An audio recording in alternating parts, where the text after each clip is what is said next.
Қайырлы күн баршаңызға. Красный бархат капкейк дайындау үшін 2 жұмыртқаға 150 грамм қант қосып, жақсылап ағарғанша миксерлеп аламыз.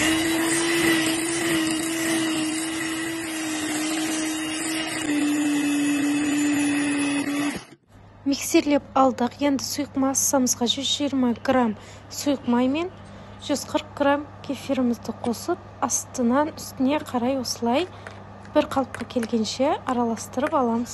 Міне осылай бір қалыпқа келеді. Енді қою массамызды араластырып аламыз. 240 грамм ұнға 10 грамм разырақ летел, 2 шай қасықта какао қосып, бір масса болғанға дейін жақсылап араластырып аламыз.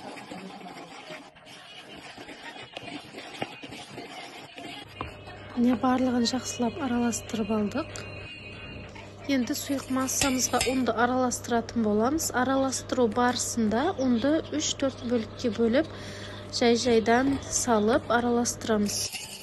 Араластыру барысында осылай астынан үстіне қарап араластыратын боламыз. Болмаса көтерген бисквитіміз шөгіп кететін болады. Дәл осы капкейкті дайындап жатқан бисквитімізді красный бархат торт немесе пирожниларға да қолдансақ болады. Енді бір шай қасықта краситель қосамыз.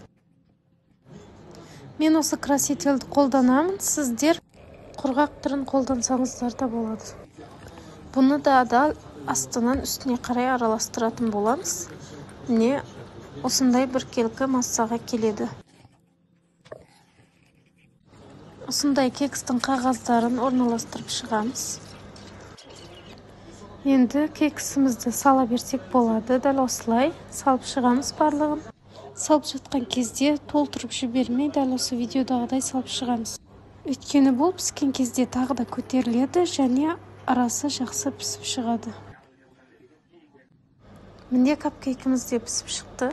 Енді бұған өз қалауларыңыз бойынша бетіне крем дайындасаңыздар да болады. Болмаса дәл осылай кекс түрінде де жей болады. Міне осылай жұмсақ дәмді болып шығады. Дәл осындай красный бархат капкейкілердің кремін жасап үйренгілеріңіз келсе, менің каналыма жазылып, лайк баса кетіңіздер.